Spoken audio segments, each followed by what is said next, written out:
Halo, Assalamualaikum. Selamat datang para pejuang P3K Bidan di channel YouTube saya, Bidan Gembul.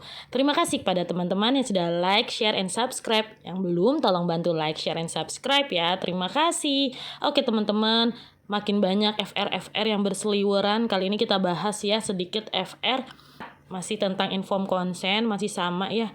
Jadi kalau inform consent itu tindakan persetujuan setelah si pasien atau keluarga pasien mendapatkan informed choice atau penjelasan-penjelasan dari A sampai Z tentang suatu tindakan, barulah dilakukan informed consent ya teman-teman ya. Informed consent diperlukan untuk melakukan tindakan persetujuan, seperti contoh nih, seorang perempuan umur 27 tahun datang ke BPM mengatakan ingin menjadi akseptor KB bidan.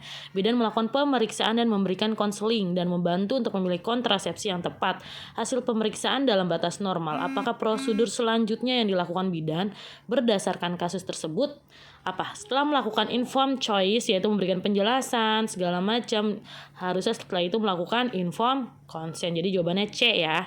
Lanjut nih tentang MMD. MMD ini musyawarah masyarakat desa adalah pertemuan perwakilan warga desa beserta tokoh masyarakat dan para petugas untuk membahas hasil SMD atau survei mawas diri dan merencanakan penanggulangan masalah kesehatan yang diperoleh dari SMD. Oke, ini berdasarkan Permenkes nomor 44 tahun 2016 tentang manajemen puskesmas.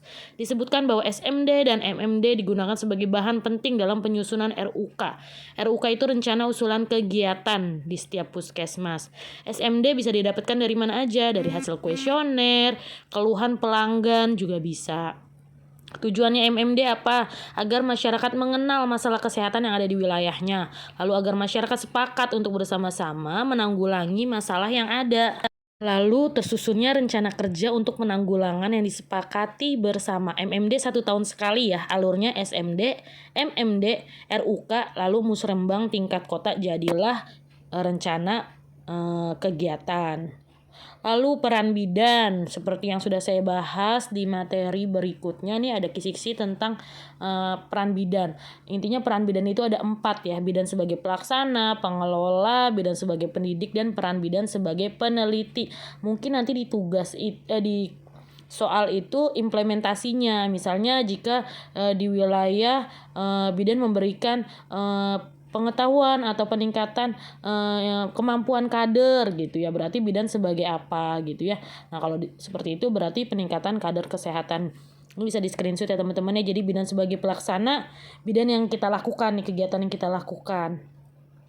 Melakukan tugas mandiri, kolaborasi, atau kerjasama. Lalu bidan sebagai pengelola, yaitu tugas untuk mengembangkan pelayanan dasar kebidanan, terutama pelayanan kebidanan untuk individu, kelompok, atau masyarakat. Bidan sebagai pendidik itu memberikan pendidikan dan memberikan penyuluhan. Lalu peran bidan sebagai peneliti melakukan investigasi atau penelitian dalam bidang kesehatan, khususnya kebidanan, baik secara mandiri ataupun kelompok. Seperti itu teman-teman. Lalu lanjut tentang resusitasi. Nah, di sini agak riuh ya. Saya tampilkan algoritma resusitasi neonatus ya berdasarkan IDAI 2013 ya. Oke, ini ya resusitasi IDAI. Di sini kalau misalnya bayinya tidak menangis, tonus ototnya tidak baik, langkah awalnya apa? Pastikan bayi tetap hangat, atur posisi, keringkan dan stimulasi, lalu posisikan kembali.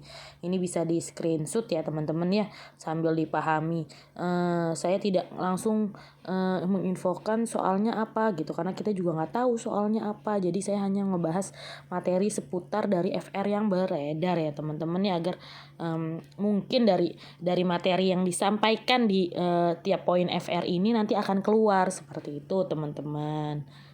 Lalu tentang Apgar Score ya teman-teman, ini kayaknya Apgar Score banyak nih soal-soal yang keluar tentang Apgar Score. Jadi kita harus hafal benar cara penilaian mana yang dia bayi normal, lalu bayi dengan asfiksia berat gitu, poin-poinnya 7-10 bayinya normal, 4-6 disebutnya asfiksia sedang, asfiksia berat 0-3 nih ya. Dilihat dari warna kulit, denyut jantung, lalu juga refleks, tonus otot, usaha bernafas nih kita harus hafal nih poinnya 0, 1, 2. Kalau 0 biru pucat, badan merah. Nah, seperti yang ada di tabel ini ya teman-teman ya. Lanjut ke hipertensi pada ibu hamil nih ya. Hipertensi dalam kehamilan didefinisikan sebagai tekanan darah sistolik lebih dari 140 dan tekanan darah diastoliknya lebih dari 90. Nah, ini ada klasifikasinya untuk preeklamsia ya. Ada preeklamsia ringan, tekanan darah 140/90 atau kenaikan diastoliknya 15 mmHg atau lebih, atau kenaikan sistoliknya 30 mmHg atau lebih pada usia kehamilan 20 minggu dengan riwayat tekanan darah sebelumnya normal. Kalau yang beratnya tekanan darah 160/110 atau lebih. Di sini ada tabelnya ya, hipertensi dari hipertensi gestasional, lalu kronik, preeklamsia, eklamsia, hipertensi kronik dengan superimpos, lalu preeklamsia. Nah, ini ada ya, usianya rata-rata ada yang lebih dari 20, kurang dari 20 ini batasnya ya teman-teman ya. Bisa dipahami. Nah, ini perbedaannya kejang. Kalau udah kejang itu udah masuknya eklamsia. Dan proteinuria tuh ya. Proteinuria kalau di preeklamsia dia lebih dari 300 mg. Lalu kalau untuk eklamsia lebih dari 500 mg. Mungkin contoh soalnya seperti ini ya, untuk tentang hipertensi.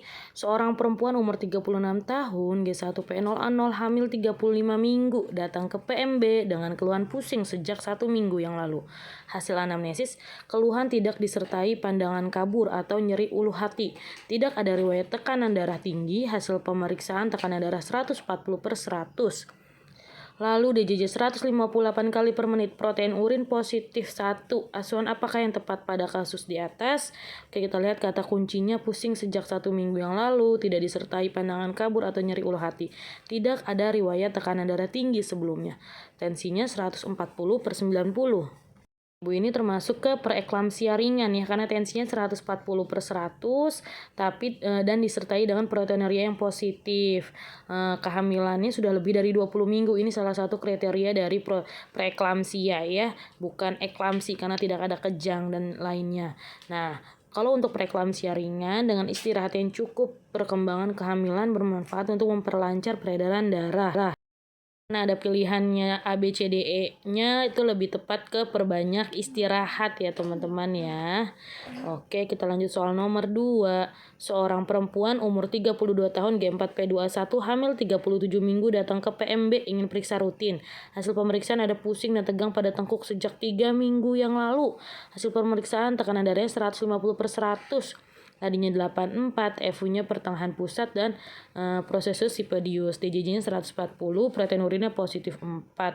Apakah asuhan yang paling tepat pada kasus di atas? Oke, kata kuncinya hamilnya 37 minggu datang ke PMB. Tengkuknya tegang, hasil pemeriksaan tensinya 150/100, protein urinnya positif 4. Apa nih masuknya nih teman-teman? Preeklamsi berat ya, karena ditandai dengan tensi darahnya 150/100 ya, tekanan darahnya harusnya kalau berat itu lebih dari 160/100, tapi dia proteinurianya udah positif 4 ya, berarti ini sudah masuknya preeklamsia berat.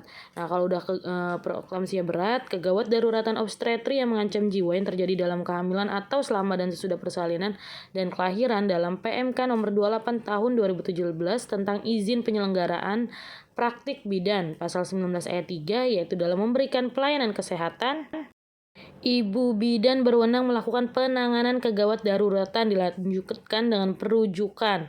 Waktu terminasi pada pasien preeklamsia tanpa tanda berburukan dapat diterminasi pada kehamilan 37 minggu. Jadi ini jawabannya D ya, rujukan ya.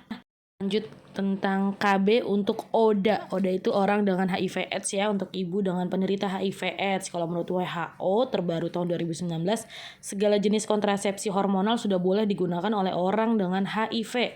Tidak hanya pil KB, namun juga suntik KB, KB implan, dan IUD.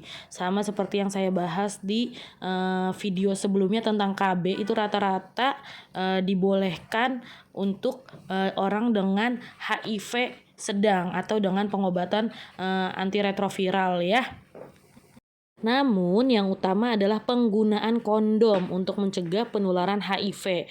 WHO menganjurkan penderita HIV untuk menggunakan dual protection, yaitu menggunakan kondom dan metode kontrasepsi lainnya. Jadi kalau ada pertanyaan, KB yang aman untuk ODA adalah lebih ke kondom ya teman-teman ya.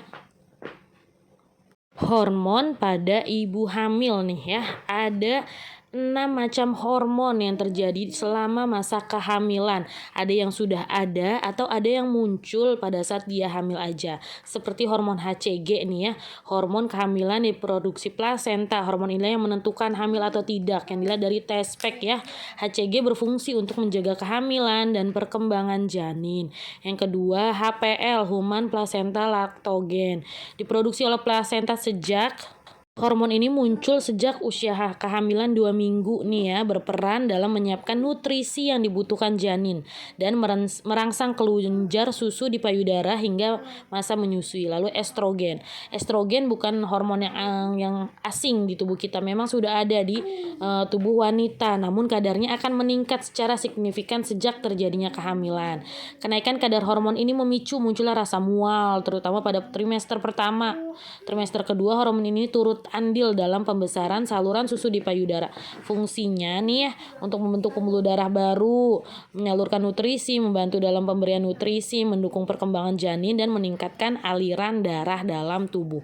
Itu tadi estrogen. Lalu ada hormon progesteron, juga sudah ada dari sebelum hamil, namun kadarnya mengalami peningkatan saat hamil. Meningkatnya kadar hormon ini selama kehamilan memicu munculnya rambut-rambut halus pada bagian payudara atau perut. Pusing, mules, mual, hingga sembelit yang seringkali muncul juga sebagai gejala awal kehamilan. Oksitosin, yaitu hormon oksitosin berperan penting dalam proses melahirkan. Hormon ini melenturkan leher rahim pada akhir kehamilan. Hormon ini yang dinanti-nanti untuk persiapan persalinan.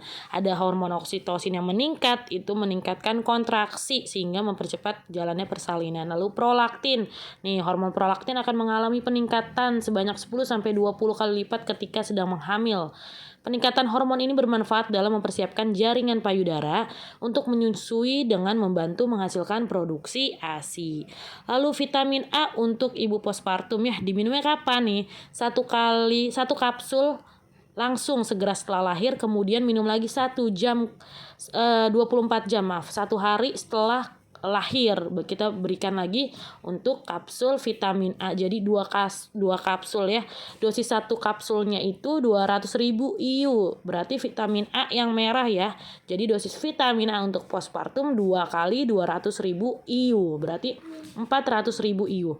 Tujuannya itu untuk mencegah rabun senja, seroftalmia, kerusakan kornea, dan untuk mencegah anemia pada ibu hamil. Juga bagus untuk pada saat proses menyusui agar si bayi juga mendapatkan vitamin A dari air susu ibu.